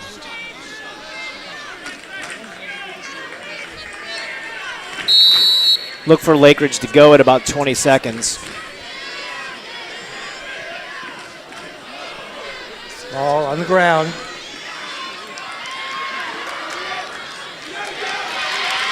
OES, 15 seconds on the clock. Sends That's it way smart. ahead. He didn't gild it. He looked for a man at midfield. He's got some time. If he can get that shot off, throw it on the cage, see what happens. It's Slusher. Yeah. And they're all Tried over to do him. too much. Just tried to do too much. And that's a horn. That ends the third period. Our score at the end of 3, Lakeridge 5, OES 4. Yeah, for Lakeridge in that last possession, there was 35 seconds left. That's why I said you don't want to go until 20 for that exact reason. You lose the ball, it gives OES the opportunity in that transition break, which happened. Unfortunately, Slusher, he should have given that ball up again. Sometimes the problem with being an athlete and being a good player is you tend to want to do too much yourself instead of sharing the ball, which was one of my keys of the game. Make sure that they're actually sharing the ball, getting others involved. 12 minutes of action left here in the OHSLA championship matchup. Lakeridge 5, OES 4 as we head to the fourth. 1 goal there in the third, and that was a Lakeridge goal. That goal coming with 6:20 left in the third, and that goal scored by Jackson Mckinley. That's one of 4 straight goals by Lakeridge to get this lead. They were down 4-1, and now they're up 5-4. It's been a while since we've seen a 6-on-6 goal scored in this game, and the only goal in that period being the transitional goal coming from the Lakeridge defense. I would love to see these teams get the ball downfield, get it to their alpha attackman before the defense is set, and attack an early offense. I think that you're going to see a player like Slusher or a player like the Lancelot be able to create a lot easier if they can get the ball in their stick at X before the defense is set and ready to slide. Well, this is the last quarter. Last game of the season. It doesn't matter how tired you are, how hot it is, what happened yesterday at school. This is time to step up. This is when the big players need to step up. And not necessarily take the ball to the goal themselves, but share that ball knowing that you're going to get slid to, because the defense, just like you're going to bring it on offense, the defense is also going to bring it hard. The OES Aardvarks have 8 seniors on their roster. Lakeridge has 15. For these players, it's the last game. It is. Leave it all on the field. You don't want to look back with any regrets saying that I had some gas in the tank, or I could have done this, could have done that. Now's the time to step up and do it. And I've got the face-offs. Malik for OES has got 7 face-offs to Savage's 5. A little bit of a surprise. Here's the face-off.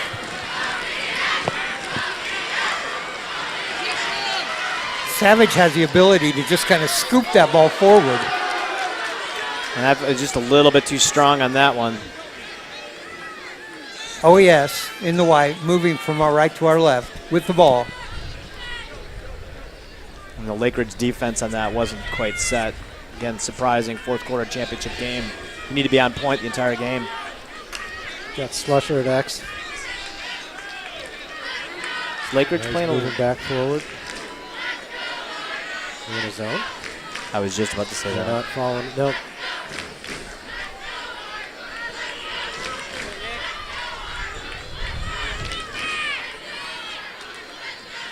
Out to Cowell.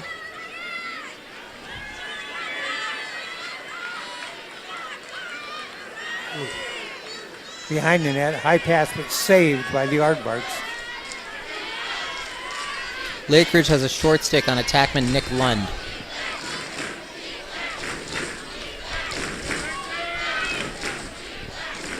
Look for him to go to cage and an early slide by Lakeridge. Thought he had turn the. Oh, wow, what a save. Nice save by Aaron Park, the goalie. Great rebound play. comes out. Oh, my God, Emmett, what are you doing? He's lucky he didn't just throw that back in his own cage. OES tries to get it in front. There's a penalty. That's going to be a pushing in front of the goal. Loose ball. There won't be any time served on that one. But good play by the defenseman to recognize that. You definitely don't want somebody scoring on the porch, on the doorstop there.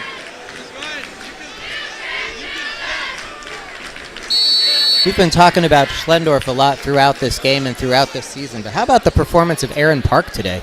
Been outstanding.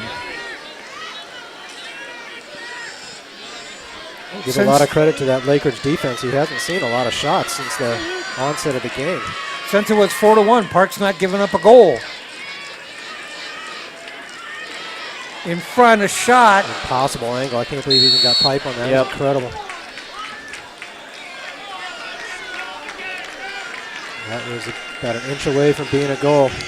There are rules that apply, and one of them is the rules of physics. Like, if you shoot from that kind of angle, there's pretty much not any way that ball can go in unless it hits something. And he was pretty close to the crease on that. My guess is that he actually stepped in the crease, which forced the official to make that push call. Maybe a 30-second penalty. Look for Lakeridge defense again to press out on here. Get their sticks in passing lines. They've been very successful at knocking those balls down. OES with a man advantage. Morris set behind the goal.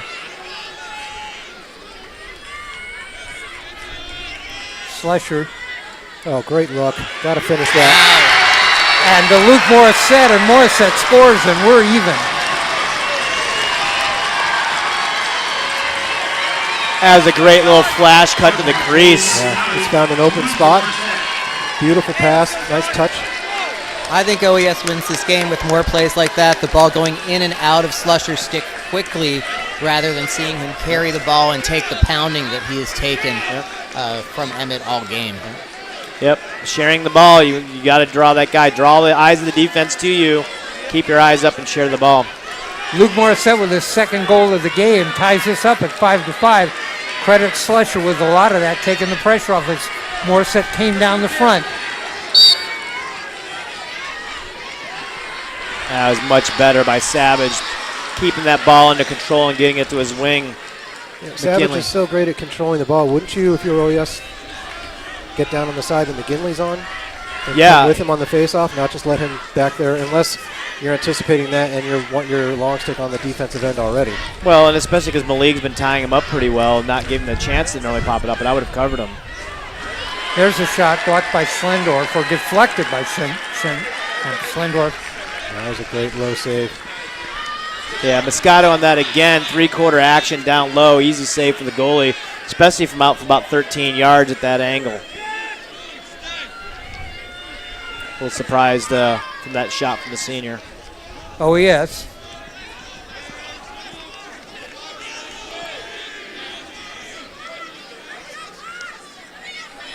Morissette sends it behind the net. Ball loose on the ground. Nice kick. Picked up by OES. Picked up by little plays that's not going to be in the scorebook, but just to kick that ball ahead to yourself out of the scrum to get it clean. Save possession, that was really nice. Yeah, that possession, they had the LSM guarding the freshman, Morissette, giving them a little more respect. Expect an early slide here. OES. That's Jack Morissette, number 10. Sends it out on top to Red Dinger.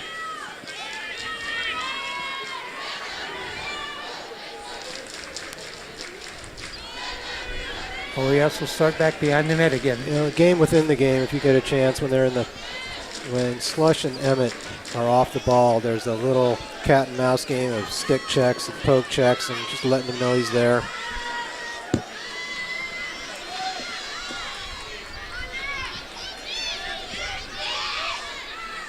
This is Lund.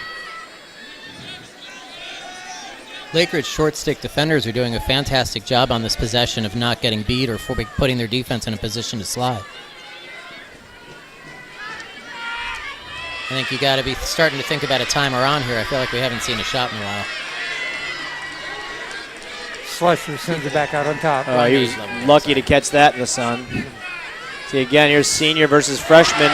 The senior wins. Oh, but freshman keeps after it.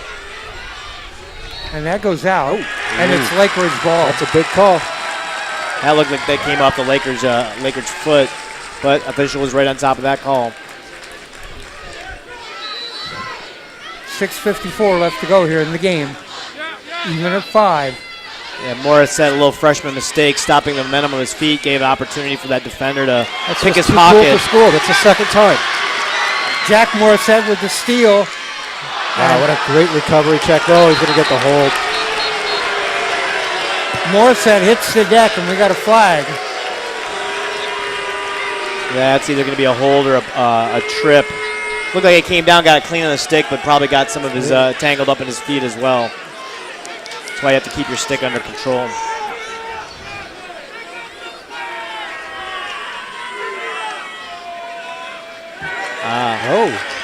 So does OES maintain possession? Loose ball push.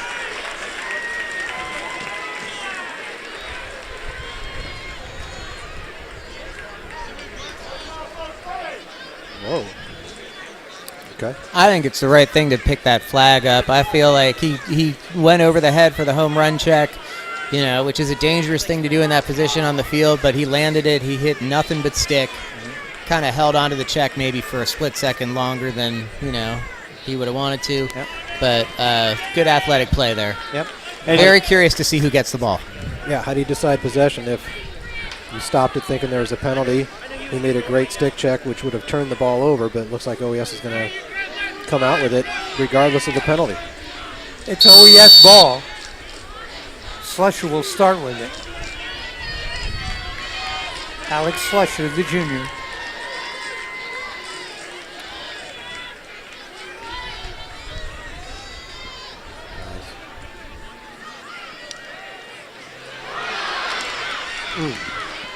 OES picks up the ball. That's Red Ginger. Slusher back behind the net. Look for Lakeridge's slide earlier here. Let's see if Slusher can share the rock here. Yep. It's not Jones gardening. It's a short stick. Slusher still with the ball. Oh, what? There's a flag. Penalty's going to be on Lakeridge. Garav's check landing on the back of Slusher, drawing the foul. In front, the That's shot. a great stop. Yep, matching stick on stick. Yep. I was afraid he'd come off the pipe a little too soon, but great stick on stick save. Penalty. It's a big 5.5 minutes just about in the game, and the low number of goals we've got. This could be a very important opportunity. 5-5. 5:41 left to go in this one. OES with a man advantage. Slusher had been behind. Now he moves out on top. This is a freshman, Luke Morissette.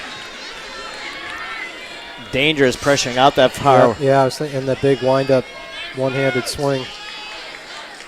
Tell you the other thing, Dave, back to your point. Look out. Wow.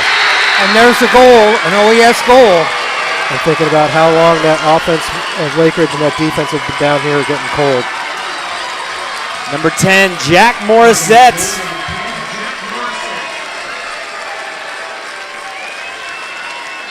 Two goals this quarter for the OES Aardvarks. One by Luke Morissette, one by Jack Morissette. You can't see this on the television feed, but each time there's a goal, OES has a flag guy and Lakeridge has a flag guy who runs the length of the track. I'm really curious to see if they raced who would win. Yeah, if we go to overtime, that might become the final. All right, the face-off coming up. Big face-off here as OES goes back out on top, comes up with the ball. Timeout. Timeout. Wow. OES takes the timeout. First timeout here of the second half. Huge call. Keys here are that the restart is in the defensive half of the field, so OES will have to clear it. Other question, how long until the officials tell them to keep it in? I thought OES had it on offense.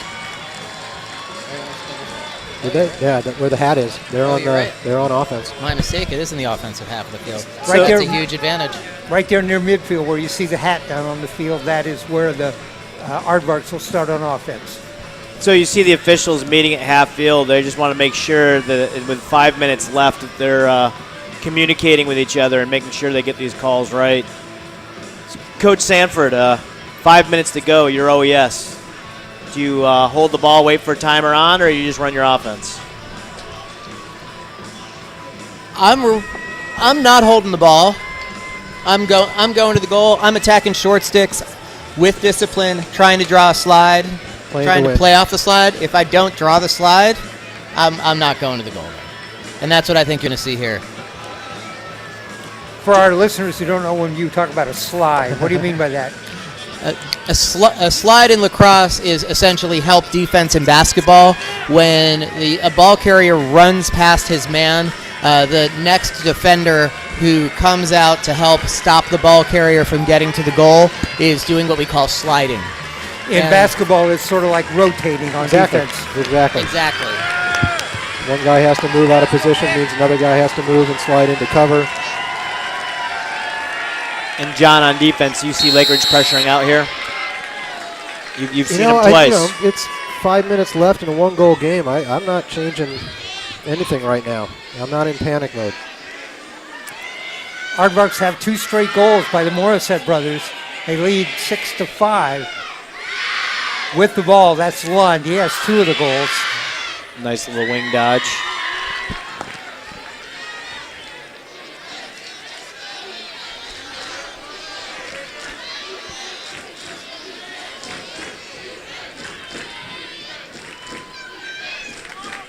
Got Emmett tied up in front. He's going to go ahead and come to him. Lund with the ball again. I'd go keep it in right here. Slusher moves through the middle. And they're going to send it back out on top. Red Dinger. And he's going to send it behind the net. Yep, referees signaled they got to keep it in the restraining area. They got to keep it below the 30 and inside those blue lines that run down the numbers. No timer, though. Oh, that's college. In the crease, he got him. Tiptoe. Yep. All right. Pacers will have the ball. Yeah, it's one of my coaching emphases is not to dodge next to the crease because that's exactly what happens. Slusher, the junior, should know better than that. Talk about self-inflicted wounds. Yeah. A pass, an errant pass, turns it back over. Is he going to do it again? Coach isn't going to bail him out. Now they can. Oh. Yep. That's an easy one. That's not helping. Slusher kind of got a screen and cut around it, and the screener was just leveled. Yep. Number 17, defensive midi, Victor Van Albeek. Team captain, senior, headed to Colorado College. This season he moved from D to D midi. And as I was saying earlier, really helped turn their season around mid-season. So 3:27 left to go now. Aardvarks used up about 2 minutes of the clock right there. And this is the part of the game where the heartbeats of both coaching staffs are just in knots. It's important to make everything you do here intentional. There's no room for sloppy passes on the clear. Give him a chance for a shot. Nice save again. Park with another great save. Rebound Big comes on out. the run. Great Been ground a ball. long time since you've seen a shot down here, and it's a long stick. Nice run that time by number 2. That's Jackson Mckinley. He's got a goal in the game, and he came right down the middle, let a shot go. It was high. Oh, my gosh. And that's exactly what we were just talking about, with intention, making sure you're making your passes, Chris. McKinley had Willis Skadden adjacent to him for that pass. He might have been better off giving that up. Slusher down the left side. You notice he took a look at the clock there, making sure, because under 2 minutes, when you're up by 1, you need to keep it within the restraining area. Oh, yard sale. Wow. Slusher's stick knocked away. He goes and gets it in front of the net. He's made some great checks tonight. That one-on-one matchup. Another errant pass. Probably as good as what you're seeing in any high school championship game in America. Oh, my gosh. Right in the sun. Smart to redirect, but Dave, no sooner did you say you can't make mistakes, you have to do things intentionally. Timeout. We got a slew of mistakes. Yep. Timeout, Lakeridge bench. Good call, 2 minutes. Let's get you guys settled. You haven't had the ball for a while. You need to make sure you get everybody on the same page. 2:03 left to go in this one. A one-goal Aardvark lead, 6-5. Timeout. Each team still has a timeout left. just what you want from a championship game.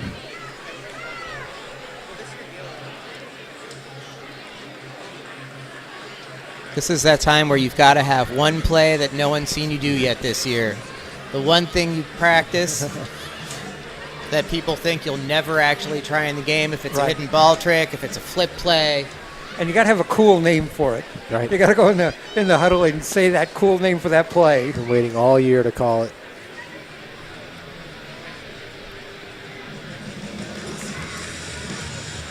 But many of these kids play year-round in addition to playing other sports. They put in the work to get here. Now, some of the players I noticed on the Lakeridge team played on that 2016 soccer champion team. Yep.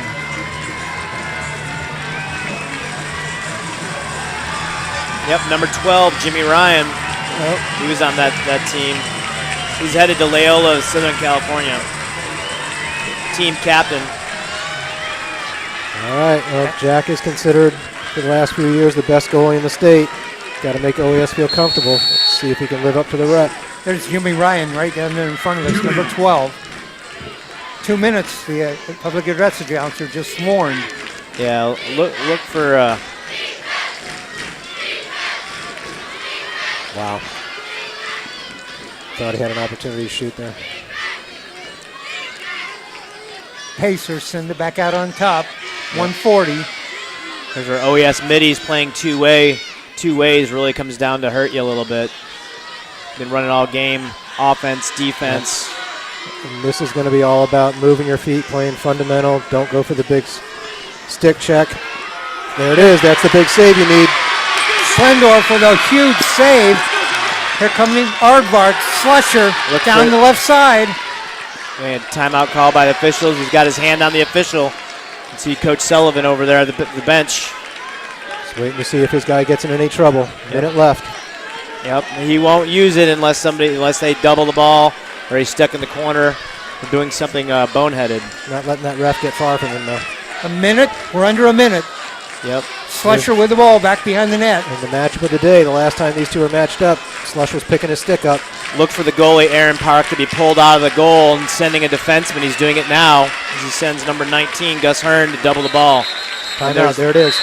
And wow. And a Pacer levels. Gotta argue that whistle blew before that contact. Yeah. Yes. I believe it's under the referee's discretion, though, even though it's after the whistle. If it's something that's blatant and high to the head, has been a point of emphasis over the last 2-3 years. It would meet those classifications, I believe, for sure. Okay, so now with this situation, with this kind of injury, Slusher has to come out, doesn't he? Yes. Okay, so your best player is now on the bench with 39 seconds left. Who do you give it to kill the clock?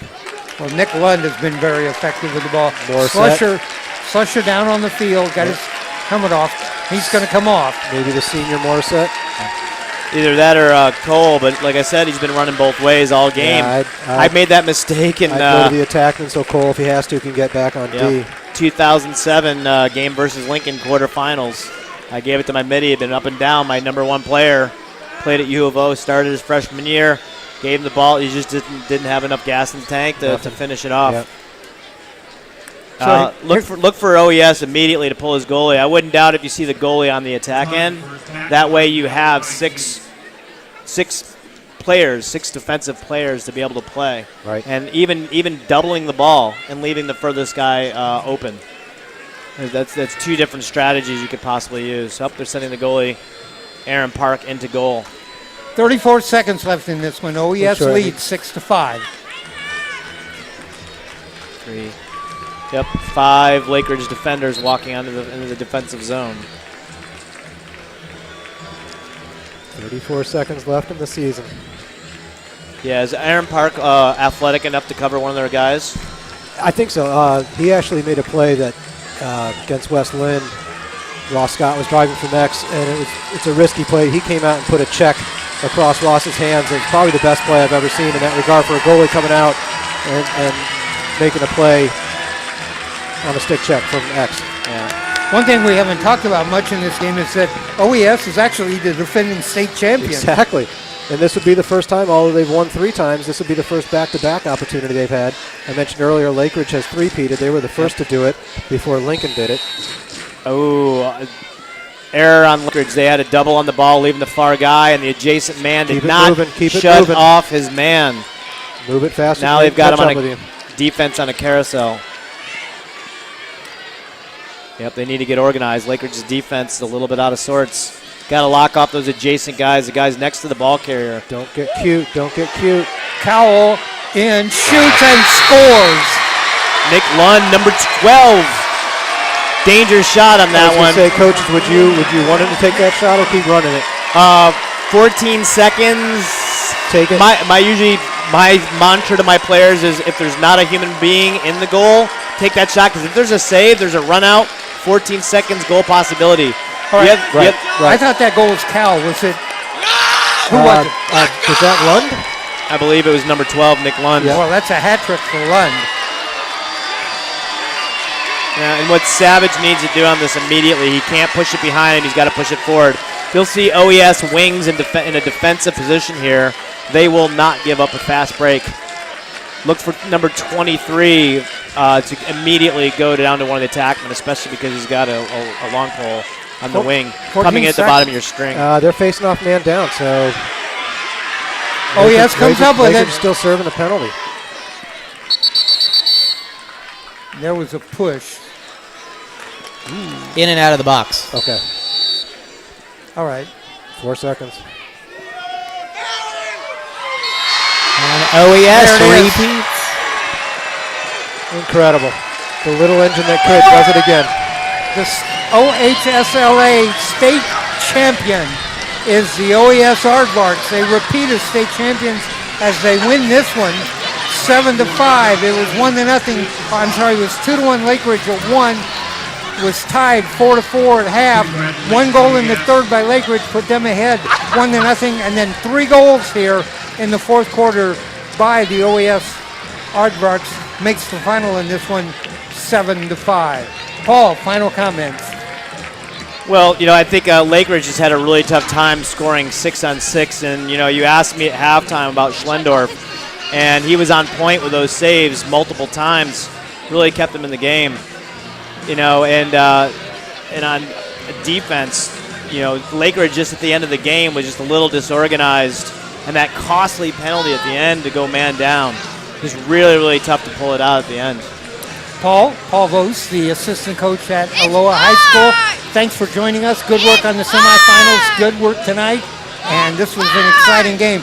Dave Sanford, the head coach at Sherwood High School. Dave, your final thoughts. I think that OES had a little more discipline in the second half,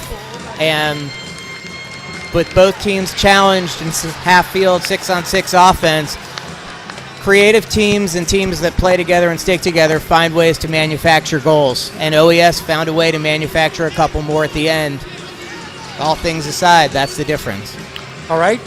John Stevens, the assistant coach at Wesleyan, your final thoughts? Another great game. OES, Lakeridge, it's Oregon high school tradition, 2 dominant programs in the state.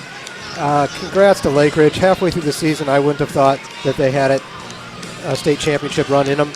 They weren't playing as well as they were now, so really great to see them pull it together and get here. OES, again, I'm just so impressed with what they do with such a small group of bodies to work with. It's truly incredible, and it's been a lot of fun. Gentlemen, any thoughts about the MVP of the game? There's a couple of people that could get that. Lund had 3 goals in the game. Lund with 3 goals.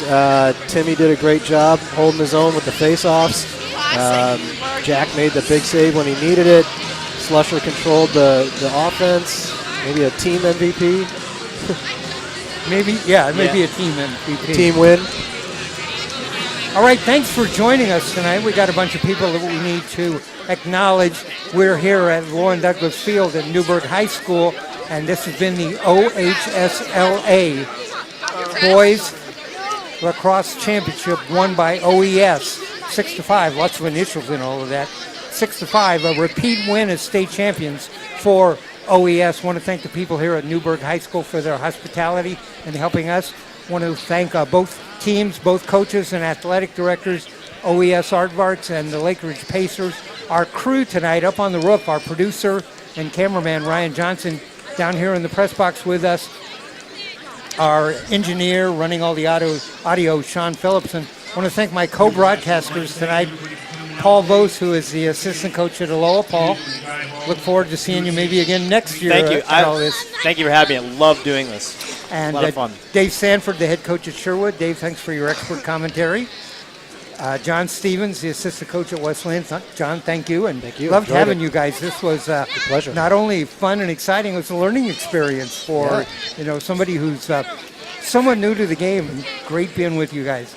All right, so I want to thank all of you for joining us at Oregon Sports Beat. Now, if you want to know what we have coming up in live events, go to our website, OregonSportsBeat.com. We have a listing of live events that we have coming up, and you can listen and watch this game anytime you want.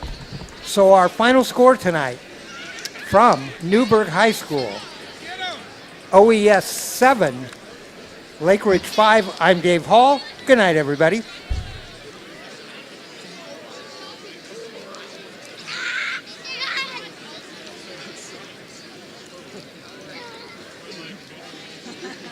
See that?